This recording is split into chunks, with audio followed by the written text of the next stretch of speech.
सभी को नमस्कार।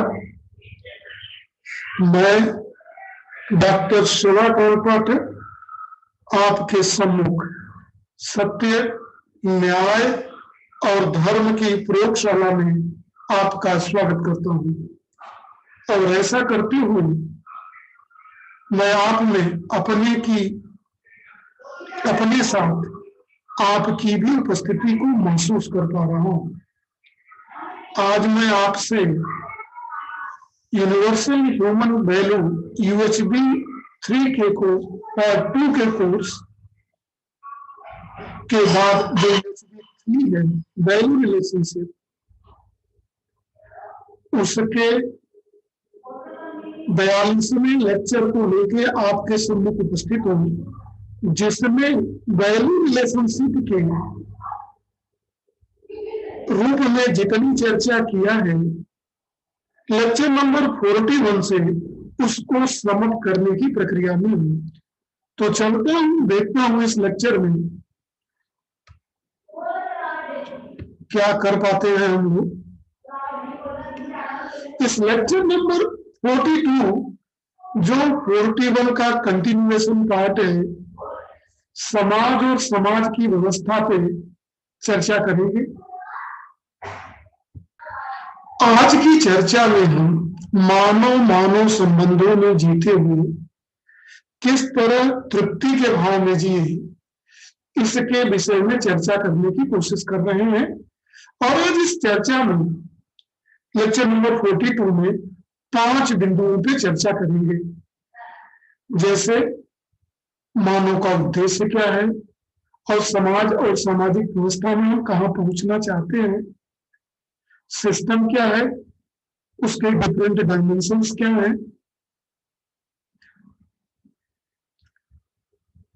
अभी जो मेरे अंदर है संबंधों में मैं जी रहा हूं। इस पूरे चर्चा के दरमियान जो सभी आयाम हैं, 8 आयाम की चर्चा जो पिछले लेक्चर 1 से लेक्चर 40 तक मैंने किया है, उसमें आज ये देखने की बात होगी कि कौन सा पार्ट इसमें से मेरे अंदर कार्य कर रहा है और कौन सा पार्ट मेरे अंदर कार्य नहीं कर रहा है, कौन सा भाव मेरे अंदर बना हुआ है और कौन से भाव का अभाव मेरे अंदर है। और अगर चर्चा नंबर 4 में कि अगर जो है कोई मेरे अंदर नहीं बना हुआ है, तो सामाजिक व्यवस्था में मानव संबंधों में जीने के लिए और रेस्ट ऑफ नेचर से हार्मोनी के भाव में जीने के लिए क्या करना पड़ेगा। और इस संदर्भों की कड़ी में हम लोगों के साथ, मानव के साथ और रेस्ट ऑफ नेचर के साथ कैसे सहयोग, सहकार और सहभागिता के भावना से कार्य करते हुए तृप्ति के भाव में जी सकते हैं। तो जिन इन बिंदुओं की चर्चा की है कि 5 टॉपिकों पे हम चर्चा करेंगे, उसमें से हम डिटेल में शुरू करना चाहते हैं पहले पॉइंट को लेके। पहला है human goal for human being living in society and system. मानव जो समाज में रहता है उसमें मानव का लक्ष्य क्या है इस व्यवस्था में, और अकेले रूप में हम कहा जाना चाहते हैं इस समाज में, और सहयोग में कलेक्टिवली सामूहिक रूप से हम कहाँ पहुंचना चाहते हैं, इस पर चर्चा करने की कोशिश कर रहे हैं। देखिए, इस चर्चा में सबसे पहले हम देखने चल रहे हैं कि मानव का लक्ष्य क्या है, ह्यूमन एस्पिरेशन, आकांक्षा क्या है। उस आकांक्षा को देखने के लिए मैं रहना तो चाहता हूं, और अपने सर्वाइवल के लिए, अपने जीवन को सही रूप से पास करने के लिए सुविधाओं के साथ जीना चाहता हूं, क्योंकि जब तक मेरा शरीर स्वस्थ नहीं रहेगा मैं उसमें स्वस्थतापूर्वक निवास नहीं कर पाऊंगा। तो हमें जीना है और सुविधाओं के साथ जीना है, लेकिन कितना सुविधाएं चाहिए, क्या हमने सुविधाओं की पहचान कर रखी है या नहीं, या पूरा जीवन में सुविधाओं के संकलन में ही लगा हुआ हूं, सुख की प्राप्ति मैं कब करूंगा।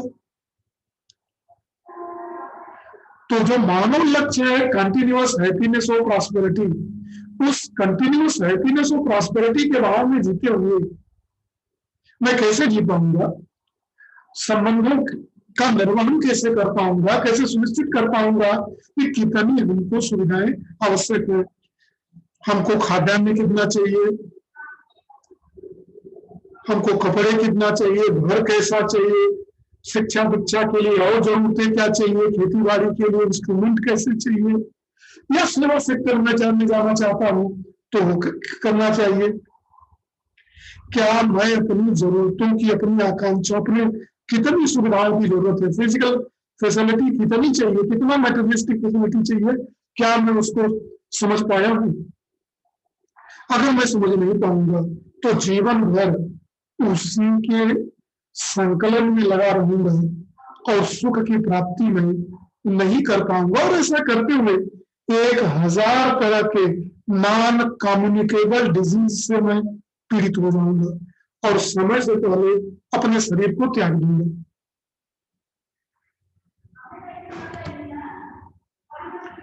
देखिए, हम रहना तो चाहते हैं, लेकिन हम लगातार निर्वहन के भाव में रहना चाहते हैं, सुख और समृद्धि के भाव में रहना चाहते हैं।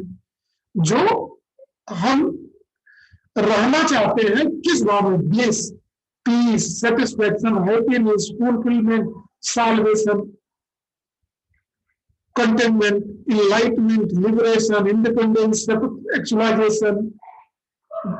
अगर मैं इन सारे बातों की बात करूं तो विन-विन फॉर ऑल, सबकी भलाई के लिए, सुख के, संतोष के, संतुष्टि के, निर्वहन के, कोऑर्डिनेशन के, सहयोग के, सहकारिता के, उदारता के, स्वतंत्रता के पथ प्रदर्शक के रूप में सत्य का ज्ञान मेरे अंदर एक्चुअलाइज हो जाए, ईश्वर का ज्ञान हो जाए, मोक्ष की प्राप्ति हो जाए, सबका सुख हो जाए, इस सब भाव में रहना चाहता हूं। मैं केवल जानवरों जैसा नहीं रहना चाहता कि केवल जीने की आशा है, मेरी इन सब भावों के साथ जीने की आशा है। और जब इसके लिए राइट अंडरस्टैंडिंग इन सेल्फ, ज्ञान हो जाए अंदर, सत्य का ज्ञान, कैसे जीनेंगे, और ऐसा जीते हुए प्रेम और कंपेशन के साथ, लव एंड कंपेशन के साथ संबंधों का निर्वहन कर सकूं, और तुम भाव सही भाव से हो जाएंगे। और मैं ये सुनिश्चित करता हूं कि मेरे लिए और मेरे परिवार के लिए कितनी सुविधाओं की आवश्यकता है, उससे ज्यादा का मैंने प्रोडक्शन कर लिया है। Ensuring more than required physical facility अगर मैं कर पाऊंगा तो प्रॉस्पेरिटी के भाव में जी पाऊंगा। मानव का लक्ष्य क्या है? मैं इस भाव में कहा कि मैं money is everything dogma pre conditioning में नहीं जी रहा हूं।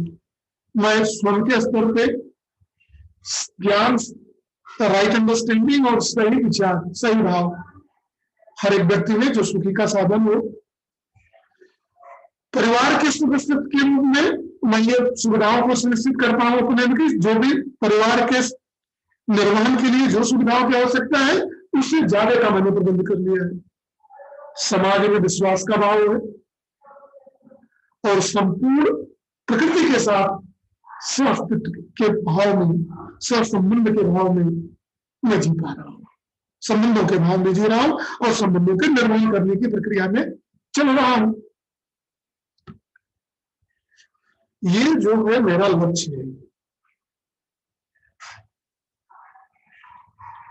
तो इन सब लक्ष्यों से मैं पहुंचूंगा कहां? मानव का लक्ष्य क्या है? As a level of individual is identify as, तो X1 के लेवल पे क्या मानव का लक्ष्य है, ये देखने वाली बात है।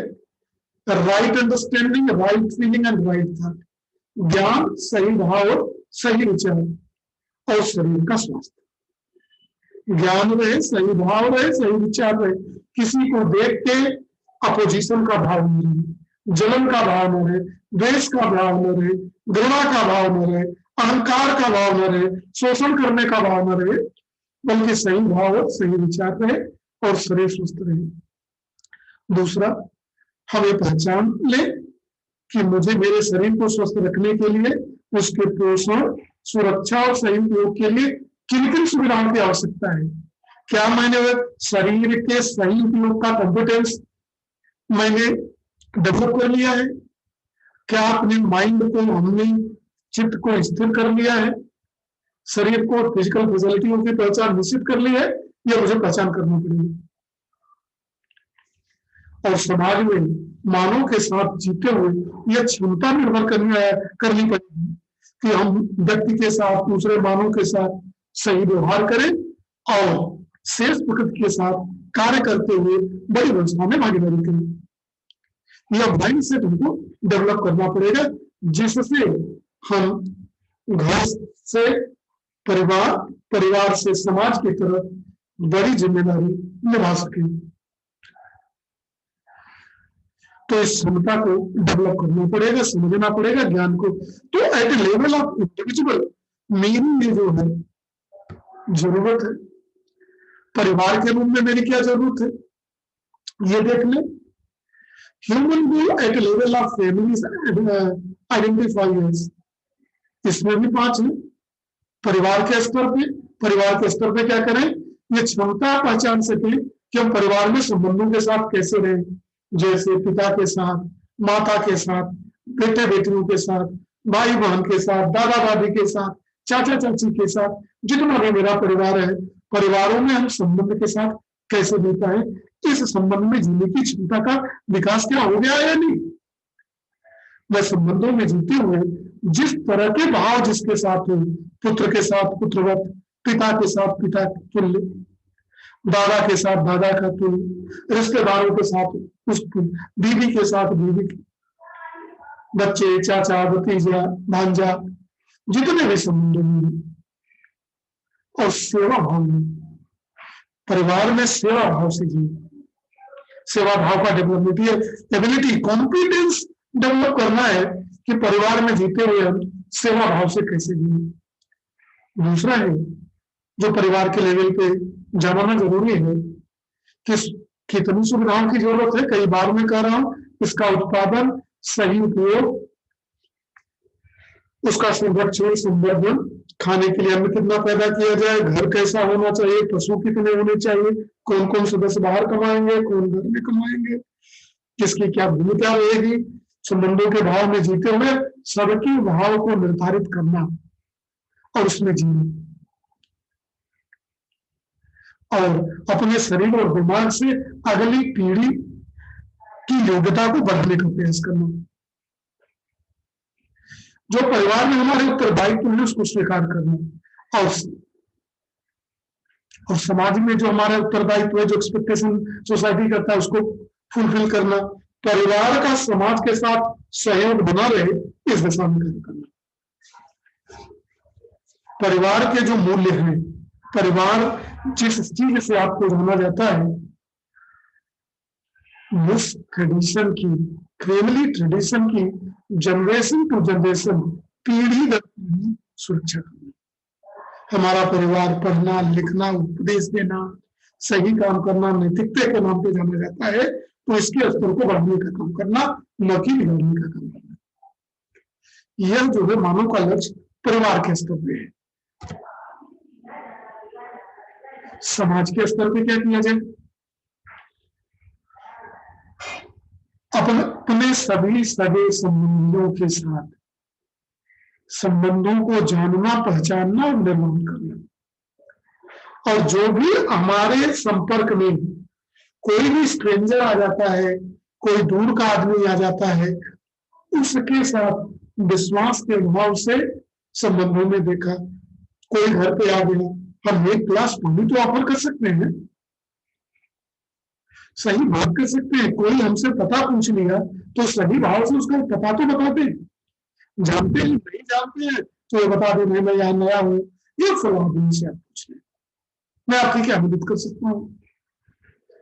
उनकी सहयोग करें, यथोचित जो भी संभव है सहयोग के भाव से जिए।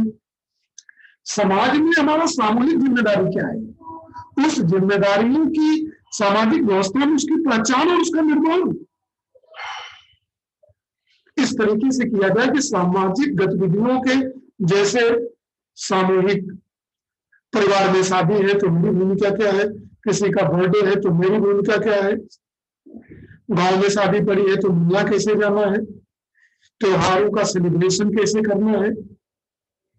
जो सामूहिक कार्य करना है उस कार्य में मेरी भूमिका कैसी होगी, किस तरह मैं कर पाऊंगा, लोगों से मिलजुल के संबंधों को विश्वास के साथ कैसे आगे बढ़ा पाऊंगा, एक कंडक्टिव सोशल एनवायरनमेंट कैसे डेवलप कर पाऊंगा जिससे परिवार और समाज दोनों हमारे साथ सुखपूर्वक आनंददायक अनुभूति में जी सके, और मेरा भी परिवार और समाज भी जो एक बहुमूल्य व्यवस्थित व्यवस्था की तरफ से वो चल रहा है वो चलता रहे और उसमें मजबूती प्रदान की जाए।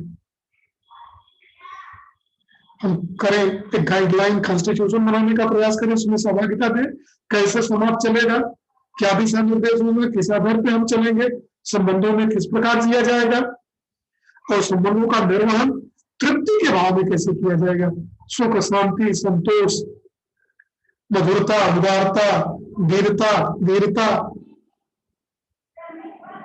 विश्वास के भाव में, प्रेम के भाव में, कृतज्ञता के भाव में कैसे किया जाए, यह देखना बहुत जरूरी होगा। तो इस चर्चा में हमने श्रम का क्या होना चाहिए, मानव लक्ष्य की प्राप्ति के लिए खुद के लेवल पे क्या करना चाहिए, परिवार के लेवल पे मेरी भूमिका क्या होनी चाहिए और समाज के लेवल पे मेरी भूमिका क्या होनी चाहिए।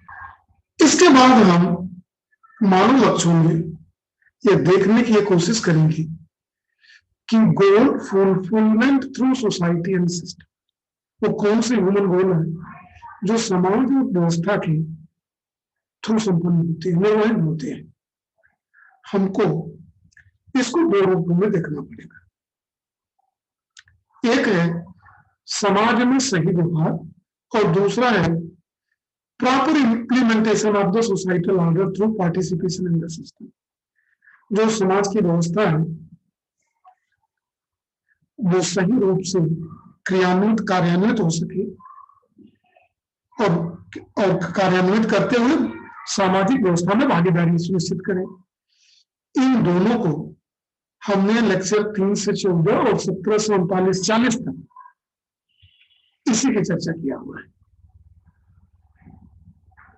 इसी के सिस्टम में 17 to 40 तक हमने इसी पे चर्चा की है।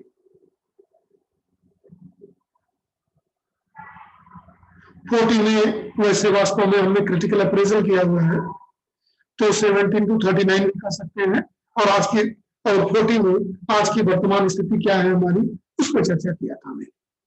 देखिए, समाज में सही व्यवहार, किसी के यहाँ शादी पड़ी है, हम जाते हैं तो हमारी भूमिका क्या है, सहयोग का भाव है कि बेवकूफ बनाने का भाव है, खाने के लिए नहीं जा रहा हूं कि उनके सहयोग के लिए जा रहा हूं। सेलिब्रेशन है फेस्टिवल का गांव के स्तर पे, तो उसमें मेरी भूमिका क्या है, मैं कैसे उसमें अपनी भूमिका देखता हूं और कैसे सुनिश्चित कर पाता हूं।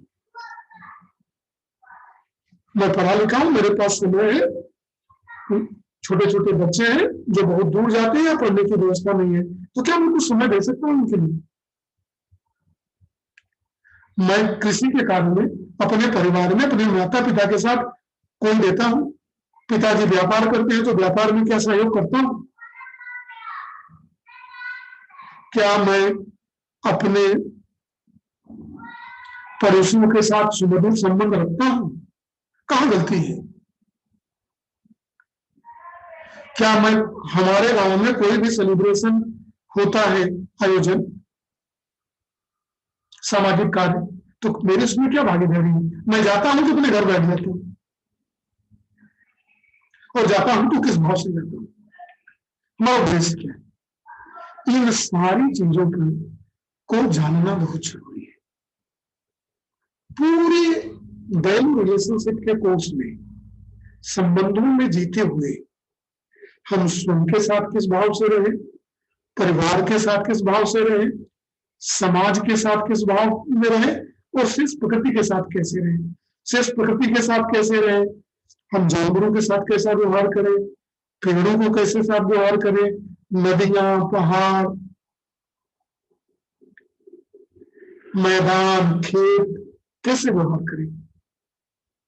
पेड़ों की कटाई करें, ग्लोबल वार्मिंग को बढ़ावा दें, या पेड़ों को लगा के धरती के टेम्परेचर को मेंटेन करें। एंट्रोपी को बढ़ने दें या एंट्रोपी को घटा दें।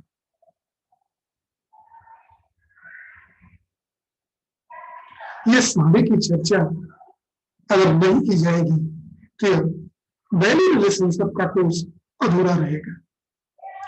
मैं डॉक्टर शिवाकांत पाठक आज के लेक्चर में बस इतना ही। फिर एक नए लेक्चर के साथ आपके सम्मुख उपस्थित होंगे इस पूरे वैल्यू रिलेशनशिप के कोर्स को समाप्ति की दिशा में। तब तक के लिए सभी को नमस्कार।